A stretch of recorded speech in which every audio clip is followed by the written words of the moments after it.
जय हिंद बच्चों आज हम इस वीडियो में कक्षा 9वीं विषय गणित के सभी परीक्षाओं के लिए जो प्रश्न बैंक बनाई गई है उसके इम्पोर्टेंट क्वेश्चन देखने जा रहे हैं। आज की जो वीडियो है ना, ये कक्षा 9वीं के सभी बच्चों के लिए इम्पोर्टेंट है, खासकर उन बच्चों के लिए जिनके पास प्रश्न बैंक उपलब्ध नहीं है। और जिनके पास उपलब्ध है भी तो बेटा एक ही अध्याय से कम 40 से 50 क्वेश्चन यहाँ पर दिया गया है। और इतना ज़्यादा पढ़ना आप लोगों के लिए थोड़ा सा मुश्किल होगा, है ना। तो आज हम लोग उनमें से कुछ क्वेश्चन छाट छाट कर देखने वाले हैं जो एकदम बहुत ही ज़्यादा इम्पोर्टेंट आपके लिए हैं। तो मेरा नाम है मुकुंद यादव, मैं आप सभी का यादव सर पीसीएमबी क्लासेस में स्वागत करता हूं। चलिए शुरुआत करते हैं आज के इस वीडियो की। तो सबसे पहले है जो वार्षिक परीक्षा के लिए एक मॉडल पेपर बनाया गया है उसे आप लोग देख लें, ठीक है ना। तो ये देखिए आप लोगों के मॉडल पेपर, आप लोग वीडियो को रोककर यहाँ से क्वेश्चन देख सकते हैं, साथ ही क्वेश्चन के यहाँ पर आंसर भी आप लोगों को दिए गए हैं, ठीक है बेटा। देखिए आप लोग, इसके पश्चात मैं आप लोगों को चैप्टर वाइज जो है इंपॉर्टेंट क्वेश्चन बताऊंगा, ठीक है ना। अभी तो फिलहाल में आप लोग ये मॉडल पेपर जो है ना, इसके इंपॉर्टेंट क्वेश्चन देख लीजिए, ठीक है बेटा। ये सन 2024 की वार्षिक परीक्षाओं के लिए जो मॉडल पेपर है वो आप लोगों को दिया गया है, ठीक है। वीडियो को रोक रोक कर आप लोग यहाँ के क्वेश्चन सारे देख सकते हैं। और यहाँ पर एक दिक्कत ये है कि जो कोर्स से थोड़ा बहुत हटा है बेटा, इस प्रश्न बैंक में आ चुका है, तो मैं आपको ज़रूर वहाँ पर याद दिला दूंगा कि बेटा इसको आपको नहीं पढ़ना है ना। नहीं तो यहाँ पर आप लोगों को बहुत सारे क्वेश्चन पढ़ना पड़ सकता है। चलिए, तो आप लोग लगातार देख रहे होंगे, ये जो है मॉडल पेपर के क्वेश्चन है, ठीक है बेटा। अब शुरुआत करते हैं हम लोग चैप्टर नंबर 1 से। तो इस चैप्टर नंबर 1 में आप लोगों को पूरा कॉन्सेप्ट पे ज़्यादा ध्यान देना है, ठीक है ना। थ्योरी आप लोगों को ज़्यादा पढ़ना है, जिसमें परिभाषाएं आती हैं, प्राकृत संख्या, पूर्ण संख्या, पूर्णांक संख्या, परिमेय, अपरिमेय, वास्तविक संख्या, ठीक है ना। इन सभी की परिभाषा पढ़ेंगे और यहाँ से जितने भी जो 1 नंबर वाले क्वेश्चन हैं उन्हें पढ़ कर जाएंगे आप लोग, है ना। तो देखिए, अब इसके बाद मैंने इंपॉर्टेंट क्वेश्चन पर टिक मार्क कर दिया है। जो आप लोगों को जिस क्वेश्चन पर टिक मार्क दिखाई दे रहा है उसे जरूर पढ़ के जाना है। तो यहाँ से जो 1 नंबर के जो क्वेश्चन है सारे ही इंपॉर्टेंट हैं।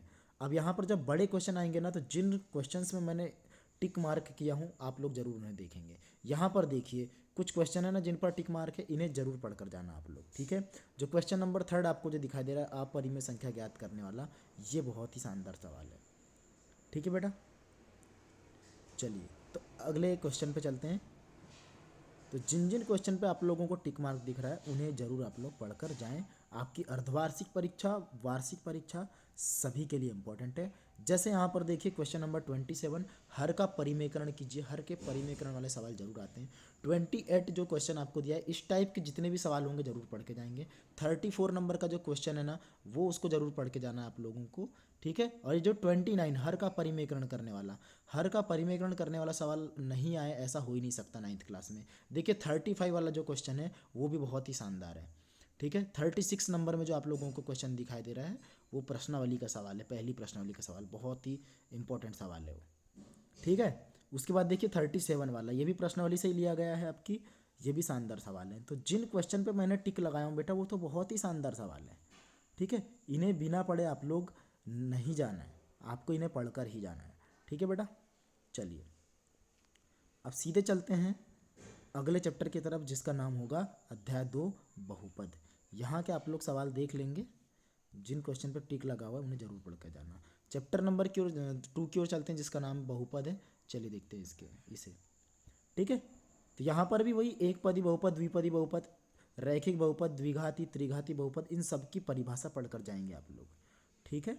चलिए देखिए, यहाँ से जो न्यू टाइप्स हैं ये सारे पढ़ के जाना है। अब देख लीजिए बहुपद, एक घात वाला, द्विघात वाला, ये जो आपको दिखाई दे रहा है ना, ये सारे आप लोगों को पढ़ कर जाना है, ठीक है। ये 35 घात के बहुपद और एक आता है 100 घात के बहुपद वाला, इनका आप लोगों को पूछता ही है एग्जाम में, ठीक है बेटा। जो क्वेश्चन नंबर 14 है ये पूछा जा चुका है वार्षिक परीक्षा में, ठीक है बेटा। चलिए, तो यहाँ बस एक ही बात का ध्यान रखें, जिन क्वेश्चन पर टिक मार्क है उन्हें जरूर पढ़ना है बस, ठीक है।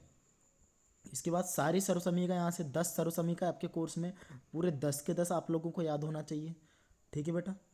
तो आप लोग सारी सर्वसम्मिका याद करके चले जाएंगे, तो जिससे आप लोगों को बहुत आसानी होगी। देखिए गुणनखंड वाले सवाल आप लोगों को जरूर करके जाना है, और भाग देने पर शेषफल ज्ञात कीजिए, ऐसे वाले सवाल भी आप लोगों को देखकर जरूर जाना है ना। जैसे इस क्वेश्चन में क्या दिया है 51 में, भाग देने पर शेषफल ज्ञात कीजिए, तो आपको भाग देकर शेषफल ज्ञात नहीं करना है। इसका देखिए आंसर आप लोगों को यहाँ पर दिया हुआ है, देखिए ये है ना। पहले आप लोगों को शून्यक निकाल के दिया है, शून्यक को जैसे ही मान रखते हैं तो शेषफल आपको प्राप्त हो जाता है। तो इस विधि से आप लोगों को करके जाना है, ठीक है बेटे। चलिए अब यहाँ पर देखिए P0 P1 P2 ज्ञात करने वाले सवाल आप लोग जरूर पढ़ के जाएंगे यहाँ से, ठीक है बेटा। चलिए बाकी सर्वसम्मिका से रिलेटेड सवाल आप लोगों को इस अध्याय से आना पक्का रहता है, ठीक है। ये जो 77 जो नंबर का जो क्वेश्चन है वो बहुत ही शानदार, बहुत ही इंपॉर्टेंट क्वेश्चन है आपके लिए। चलिए चलते हैं चैप्टर नंबर 3 पर।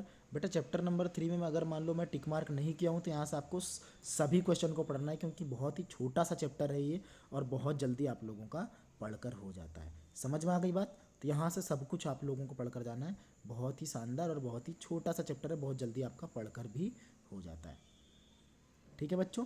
चलिए तो ये हो गई चैप्टर नंबर 3 की कहानी। इसके बाद देखते हैं हम लोग चैप्टर नंबर 4। तो चैप्टर नंबर 4 दो चर वाले रैखिक समीकरण। यहाँ से आप लोगों को ये ax plus B Y plus C बराबर 0 इस रूप में लिखते आना चाहिए किसी भी रैखिक समीकरण को, ठीक है। तो इस रूप में लिखने वाले सवाल आप लोगों को जरूर पूछेगा। तो ये है आपका प्रश्न बैंक सारा, ठीक है। और देखिए दो हल ज्ञात कीजिए, क्वेश्चन नंबर 8 में देखिए टिक मार्क करना मैं भूल चुका हूँ। तो ये जो है ना क्वेश्चन नंबर 8, ये दो हल ज्ञात करने का भी, चार हल ज्ञात करने का भी, 5 हल ज्ञात करने के सवाल आपको आ जाता है, ठीक है। तो इस टाइप के क्वेश्चन को जरूर पढ़ के जाएंगे। ये 17 नंबर का क्वेश्चन बहुत ही शानदार है। और ये जो देखिए 18 नंबर में जो क्वेश्चन दिख रहा है बेटा, ये नहीं आएगा, ये हट चुका है आपके कोर्स से, याद रखना है ना। ये 20 नंबर का क्वेश्चन आपको पढ़ के नहीं जाना है, याद रखें, ठीक है। ये 22 नंबर में देखिए मैंने बोला था ना, इस रूप में व्यक्त करने वाले सवाल आपको जरूर आएंगे। और देखिए 21 में चार हल ज्ञात कीजिए, तो चार हल ज्ञात करने वाले सवाल भी आप लोगों को जरूर पढ़ के जाना है। यूक्लिड की ज्यामिति पूरा थ्योरेटिकल आप लोग, ये चैप्टर है ना सारा, यहाँ से आपको पूरे थ्योरी के रूप में इसको पूरा पढ़कर चले जाना है ना। और एक दो क्वेश्चन भी यहाँ से आपको देखने मिलेंगे, जैसे क्वेश्चन नंबर 12 आप लोग देखिए, जैसे 13 क्वेश्चन नंबर देखिए आप लोग यहाँ से, ठीक है। और ये जो आप लोगों को लेफ्ट साइड में जो परिभाषाएं दिखाई दे रही है, ये सारी परिभाषाएं आप लोगों को याद करके जाना है, ठीक है। और ये क्वेश्चन नंबर 15, बस यहाँ से इतने से पढ़ के जाना है आपको। रेखाएं और कोण जिस चैप्टर का नाम है आपका चैप्टर नंबर 6, यहाँ से सारे जो एक नंबर वाले सवाल है वो सारे पढ़ कर जाना है। उसके बाद देखिए इंपॉर्टेंट क्वेश्चन में मैं पहले टिक मार्क कर दिया हूँ, क्योंकि बच्चों को परेशानी होती है। जो क्वेश्चन नंबर 6 दिख रहा है बेटा, ये कोर्स से हट गया, लेकिन फिर भी ये बहुत ही सरल है, आप लोग इसको बना कर जाना है ना। आपकी बुक में ये दिखाई नहीं दे रहा है, बाकी बहुत शानदार सवाल है वो, ठीक है। चलिए क्वेश्चन नंबर 7 जो है बहुत ही इंपॉर्टेंट, बहुत ज़्यादा मोस्ट इंपॉर्टेंट है। क्वेश्चन नंबर 9 जो है वो ज़्यादा इंपॉर्टेंट है, जिसका सॉल्यूशन आपको आगे देख सकते हो आप लोग, ठीक है ना।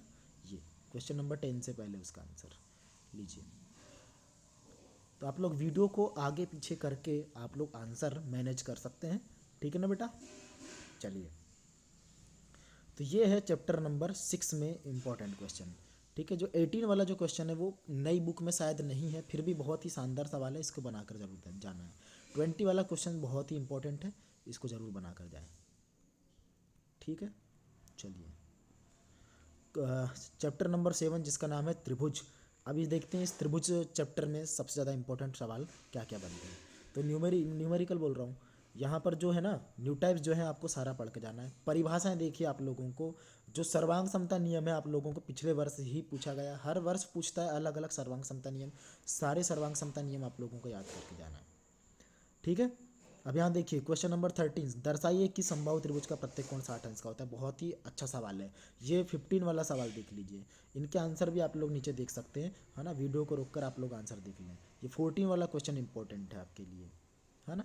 17 क्वेश्चन, 19 क्वेश्चन, ये देखिए बहुत ही शानदार क्वेश्चन है ये। उसके बाद 20 नंबर वाला क्वेश्चन, ठीक है। आगे देखिए, ये देखिए 25, ये बहुत ही ज़बरदस्त सवाल है ये, है ना। सिर्फ सर्वांग सम करना है, और प्रश्नावली में सबसे पहले ही आपको दिया हुआ ये क्वेश्चन, ठीक है बेटा। चलिए ये वाला क्वेश्चन, इसे बना कर जाना। अब देखते हैं चैप्टर नंबर 8 जिसका नाम है चतुर्भुज। अब इस चतुर्भुज में हमको क्या पढ़ के जाना है, देखिए सारी परिभाषाएं तो आपको याद करके जाना है, और यहाँ जो आप लोगों को चतुर्भुज दिख रहे हैं इनके गुण जरूर पढ़ के जाना है आपको। समांतर चतुर्भुज सबसे ज़्यादा इंपॉर्टेंट है ना, उसके पूरे गुण आपको याद होना चाहिए। आयत, वर्ग, समचतुर्भुज, समलंब चतुर्भुज, पतंग, इन सभी के बारे में आपको जरूर पढ़ के जाना है। अब देख लीजिए यहाँ से 1 नंबर के क्वेश्चन सारे, ठीक है। इसके बाद इंपॉर्टेंट क्वेश्चन पे आपको टिक मार्क तो दिखाई दे रहा होगा, सारा आप लोगों को पढ़कर जाना है, ठीक है। लीजिए ये क्वेश्चन,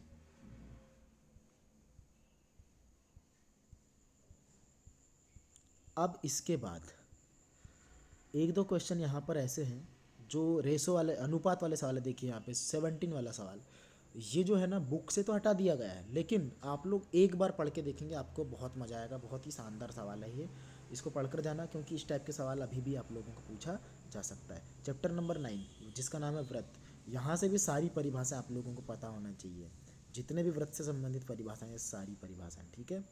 और 1 नंबर के सारे सवाल देखो। इसके बाद यहाँ से प्रमेय बहुत इंपॉर्टेंट रहते हैं बेटा, तो पूरे प्रमेय आप लोगों के यहाँ से बनाकर जरूर जाना है। समझ गए बात को? तो जैसे देखिए प्रमेय स्टार्ट हो चुका है यहाँ पर, जैसे क्वेश्चन नंबर 6 हो गया, क्वेश्चन नंबर 9 हो गया, ये सारे जो है ना ये आपको पूरे प्रमेय आप लोगों के यहाँ से पढ़ कर जाना है, ठीक है बेटा। जिन पे टिक मार्क लगा है उन्हें ज़रूर पढ़ना, और जिन पे टिक मार्क नहीं है उन्हें अगर आप लोग नहीं भी पढ़े तो कोई दिक्कत की बात नहीं है, मैंने इंपॉर्टेंट क्वेश्चन में पहले ही टिक मार्क कर चुका हूँ, ठीक है। देखिए तो ये है आपका व्रत से संबंधित जितने भी सवाल हैं आपके यहाँ पर, आपको इंपॉर्टेंट क्वेश्चन आपको दिखाई दे रहे हैं, ठीक है। ये वाला क्वेश्चन देखिए, है ना 35, जिसका आंसर यहाँ पर दिया हुआ है, देखिए शुरुआत में, ये इसको ज़रूर पढ़ के जाएंगे, बहुत ही इंपॉर्टेंट क्वेश्चन है। चलिए आगे देखिए, शायद अगला चैप्टर आने वाला है। हाँ ये जो है क्वेश्चन, ये देखिए यहाँ पर कुछ क्वेश्चन बार बार रिपीट हो गए बेटा, उसका टेंशन नहीं लेना आप लोगों को। रिपीट हुआ है तो क्या है, एक बार अपन लोगों ने पढ़ लिए ना तो दिमाग में रह गई, ठीक है। चलिए ये वाला क्वेश्चन भी देख लेना है आपको, 46 वाला, इसका आंसर आप लोग नीचे देख सकते हैं, ठीक है। अध्याय 10 हीरोन का सूत्र, अरे बहुत ही गजब का चैप्टर है ये, और यहाँ से आप लोगों को एक सवाल कम से कम पूछेगा, ठीक है। 2 प्रश्नावली है इसमें, छोटी छोटी, है ना। तो यहाँ से आप लोगों को एक क्वेश्चन जरूर बनाना है, और हीरोन का सूत्र आपको याद करके जाना है, और त्रिभुज का क्षेत्रफल बराबर 1/2 आधार गुणित ऊंचाई, इस सूत्र को भी जरूर याद रखना है, ठीक है। इसके पश्चात देखिए चैप्टर नंबर 11 पृष्ठीय क्षेत्रफल और आयतन। यहाँ पर जितने भी सूत्र आपको दिया है पृष्ठीय क्षेत्रफल के और आयतन के, सारा याद करके चले जाना, क्योंकि इन्हीं से संबंधित सूत्र याद रहेगा आपको तो सवाल बहुत जल्दी आप लोगों से बन जाएंगे, ठीक है बेटे। चलिए तो यहाँ पर देखिए क्वेश्चन नंबर 11 बहुत ही शानदार है, ठीक है, इन्हें पढ़ कर जाएंगे, और सूत्र सारा याद रख लोगे ना तो आप लोगों को कोई दिक्कत ही नहीं होगी यहाँ के क्वेश्चन हल करने में। चलिए इसके बाद अगला चैप्टर जो है जिसका नाम है सांख्यिकी। अब सांख्यिकी में देखिए यहाँ पर भी आपको माध्य, माध्यिका, इनके सूत्र जरूर याद करना है, और जिनकी बारंबारता सबसे अधिक होती है वो तो बहुलक होता है, तो सभी को पता है, ठीक है। तो यहाँ से भी जब सवाल देखिए 1 नंबर के सारे सवाल पढ़ के जाना है। उसके बाद यहाँ पर देखिए यहाँ पे बारंबारता बंटन सारणी आपको बनाने आती है, माध्य ज्ञात करने के सवाल आते हैं आप लोगों को, माध्यिका ज्ञात करने के सवाल आते हैं, है ना। बहुलक ज्ञात करने वाले सवाल आप लोगों को बना कर जाना है यहाँ से, समझ गए। देखिए बहुलक ज्ञात करने वाला सवाल जिसकी बारंबारता सर्वाधिक हो बहुलक हो जाएगा। माध्यक ज्ञात करने वाले सवाल, माध्यक को माध्यिका कहते हैं बेटा, ध्यान रखना, ठीक है। ये लीजिए दंड आलेख बनाने आता आप लोगों को, जो दिखाई दे रहा होगा चित्र में, ठीक है। इसके अलावा आपको आयत चित्र, देखिए जो आयत चित्र वाला सवाल आपको दिखाई दे रहा है यहाँ पर, और बारंबारता बहुभुज वाला भी एक सवाल होता है, देखो ये बारंबारता बहुभुज आपके सामने आ चुका है, ठीक है बेटा। तो ये सारे सवाल आप लोगों को एग्ज़ाम में करके जाना है। जैसे देखो ये जो है ना, हाँ ये जो सारणी आपको बनाने आती है मिलान चिन्ह के साथ, ठीक है बेटा। तो ये जो क्वेश्चन है आप लोगों को पढ़ कर जाना है। तो यहीं पर आप लोगों का ये जो प्रश्न बैंक के जो सारे सवाल है वो ख़त्म होते हैं। तो सभी बच्चों को अगर ये वीडियो पसंद आ रहा है तो बेटा वीडियो को लाइक कर दो, और चैनल को अभी तक सब्सक्राइब नहीं किए हो तो चैनल को सब्सक्राइब कर दो। आगे ही ऐसे शानदार वीडियो आप लोगों को मिलने वाले हैं। ठीक है बेटा, तो मिलते हैं बहुत ही जल्द हम लोग अगले वीडियो में। तब तक के लिए सभी बच्चों को मेरा जय हिंद।